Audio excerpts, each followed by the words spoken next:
You notice it in a small, quiet moment, a message you don't rush to answer, a comment you don't defend yourself against, a look they give you, searching for the old reaction, and it doesn't come. The air feels different, not loud, not dramatic, just still. This is the moment they realize something has changed in you. You didn't get colder, you got clearer, and they feel it before they understand it. Stay with me, because later I'll explain why this shift is so unsettling to them, and why it often makes them expose themselves without you doing anything at all. And I'll also explain why this moment marks the end of one dynamic and the beginning of another, whether the relationship continues or not. For a long time, you spoke the language of empathy. You assumed honesty would be met with honesty. You believed that if you explained yourself well enough, they would finally understand. You thought patience would soften them.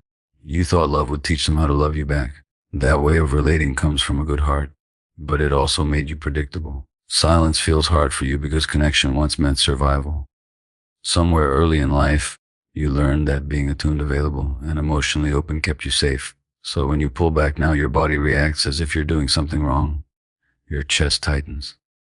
Your mind fills with doubts. You feel the urge to fix the gap, to reach out, to explain, to restore peace. I'll explain later why that urge isn't weakness, but conditioning, and why learning to sit with it quietly is one of the most powerful things you'll ever do.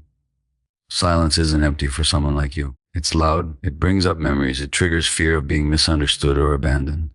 But silence is powerful because it stops feeding a system that runs on your emotional energy.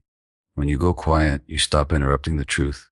You stop smoothing over patterns that need to be seen clearly. Chasing feels loving to you, but it lowers your position because it teaches the other person that distance gives them control. Each time you chase clarity, you tell them confusion works. Each time you chase reassurance, you teach them withdrawal is power, not because you're weak, but because the dynamic rewards the one who cares less. And at some point, you noticed this. You started seeing how every conversation circled back to explaining yourself, how every conflict ended with you carrying the emotional weight, how you were always the one trying to repair, understand, and bridge the gap. You began to feel tired in a way sleep couldn't fix. This is where the shift begins, not with anger, not with revenge, but with awareness. The moment you stop explaining yourself, the balance changes. That's the spine line.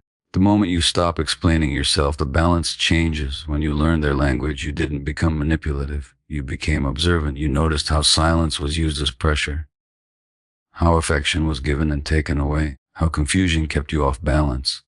And instead of fighting it, you stepped out of it. You stopped reacting emotionally to emotional hooks. You stopped defending against accusations that were never meant to be resolved. You stopped filling every pause with reassurance. You let space exist. This is the moment they feel you slipping out of their grip, because they were never listening to your words the way you thought. They were watching your reactions. They were learning how to pull you closer by pulling away. When you stop responding the way you used to, their internal map stops working, and that creates anxiety in them. I'll explain later why this anxiety often shows up as sudden attention, confusion, or subtle provocation, and why understanding this helps you stay grounded instead of getting pulled back in.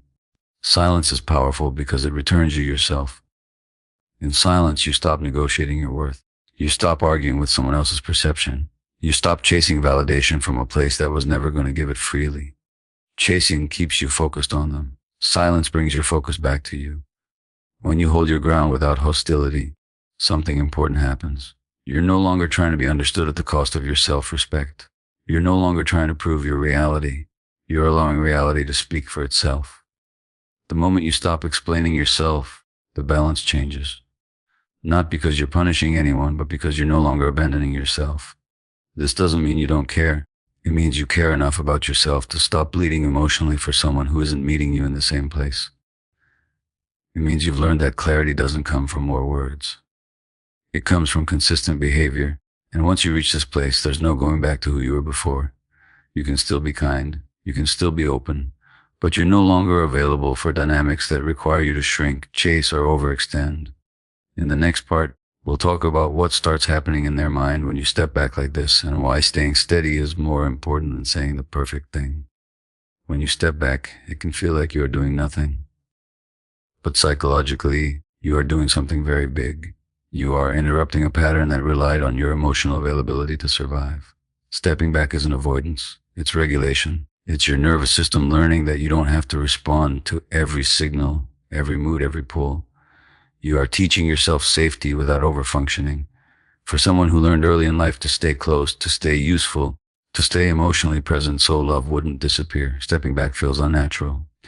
Your body interprets distance as danger. Your thoughts rush in with story. What if they forget me? What if I lose them? What if I'm being cruel? That inner noise isn't intuition. It's old conditioning trying to pull you back into a familiar role. The psychology here is simple but deep. When you always move towards someone who pulls away, the relationship organizes itself around that imbalance. One person pursues, the other controls the pace. When you step back, you remove the fuel. The system can no longer run the way it used to. And systems don't like disruption. This is why something changes in their mind when you stop reaching out. At first, there is confusion. They expect the usual follow-up, the check, and the explanation. When it doesn't come, their sense of control wobbles. Then comes curiosity. They start paying attention again, not because they suddenly understand you, but because the familiar pattern is gone. And after that, anxiety can appear. Because now they are facing something they didn't have to face before. Your independence. The moment you stop explaining yourself, the balance changes, not dramatically, quietly. And that quiet shift is unsettling to someone who relied on your reactions to feel secure. When you stop reaching out, you are no longer confirming their importance through pursuit. You are no longer managing their emotions. You are no longer proving your care through effort. And this forces them to confront a question they avoided for a long time. Am I choosing this person, or are they just always there? This is why stepping back often brings one of two responses. Either they lean in suddenly, or they try to provoke a reaction. Both are attempts to restore the old balance.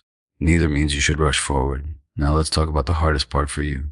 The urge to text, the urge call, the urge to explain just one more time. When that urge hits, don't argue with it. Don't shame yourself. Pause. Put your feet on the ground. Take a slow breath in through your nose and out through your mouth. Name what's happening. Say quietly, this is discomfort, not danger. Because your body needs reassurance before your mind does. Give yourself a short container. Tell yourself you won't act on the urge for 10 minutes. Not forever, just 10 minutes. In that time, do something physical. Wash your hands, step outside, stretch.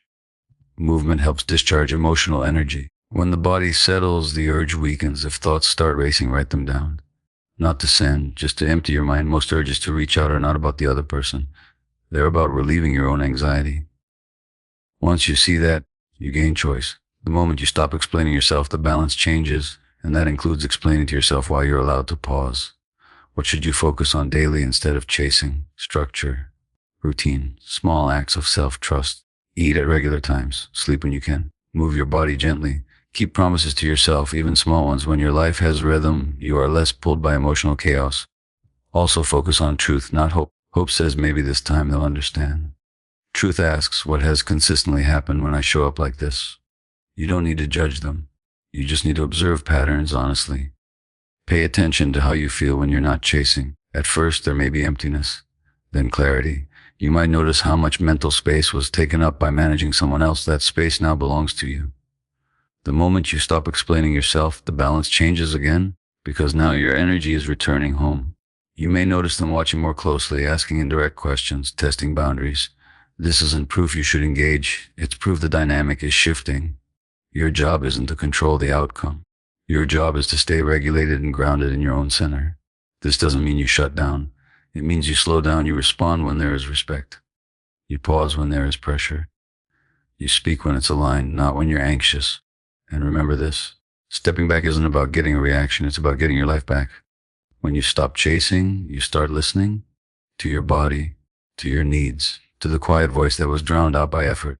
The moment you stop explaining yourself, the balance changes, and in that change, something important begins to form, not in them, in you. In the next part, we'll talk about what to do if they come back, and what it means if they don't, so you can move forward with dignity either way. If they come back, this is where many empaths lose themselves again. Not because they are weak, but because familiarity feels comforting. Attention feels validating. Apologies sound hopeful, but coming back does not mean things have changed. It only means the distance was felt. So if they come back, slow everything down. No emotional catch-up, no long explanations, no late-night processing sessions. Watch behavior, not words. Respect doesn't rush, growth doesn't pressure. Real interest doesn't need you to shrink your standards to keep it alive. Your boundaries now are simple. You don't overgive, you don't over-explain. You don't move faster than your body feels safe moving. You let consistency speak. If they truly want connection, they will meet you in clarity, not confusion. If they want control, they will push against your calm. This is where your standards matter. Standards are not punishments. They are information. They tell the other person how access to you works now. And if they cannot meet you there, that answer is important. The moment you stop explaining yourself, the balance changes. And if they return expecting the old version of you, they will feel that change immediately. Now, if they don't come back, this is where truth becomes unavoidable. Silence doesn't just create space. It reveals reality. It shows you what was held together by your effort alone. And while that realization can hurt, it also frees you from fantasy. Closure does not require another conversation. Closure is accepting what someone consistently chose, not what they occasionally promised. Dignity is walking forward without trying to make them understand what they chose not to see. Moving forward doesn't mean forgetting. It means integrating the lesson without hardening your heart. You don't become colder, you become clearer. You don't close yourself off. You close the door to dynamics that cost you your peace. Silence reveals truth either way. If they return with respect, you'll see it. If they disappear, you'll see that too. And in both cases, you no longer have to chase answers. The answers arrive on their own. The moment you stop explaining yourself, the balance changes again.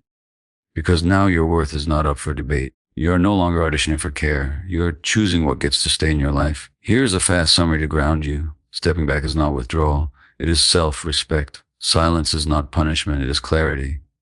Chasing creates imbalance. Pausing restores it. If they come back, you move slowly and watch actions. If they don't, you grieve with dignity and move forward without shame. Either way, you keep yourself. One clear action step you can take today is this. Decide one boundary you will no longer cross for anyone. Write it down, keep it simple, and honor it for the next 7 days without explaining it to anyone. This is how trust in yourself begins. The moment you stop explaining yourself, the balance changes. Not because the other person finally understands, but because you do. You are not too much. You are just giving too much to the wrong place. And now that your energy has returned to you, your life begins to reorganize around truth instead of effort. If this resonated, the next video will help you understand how to rebuild emotional safety without losing your empathy so you can keep growing from here.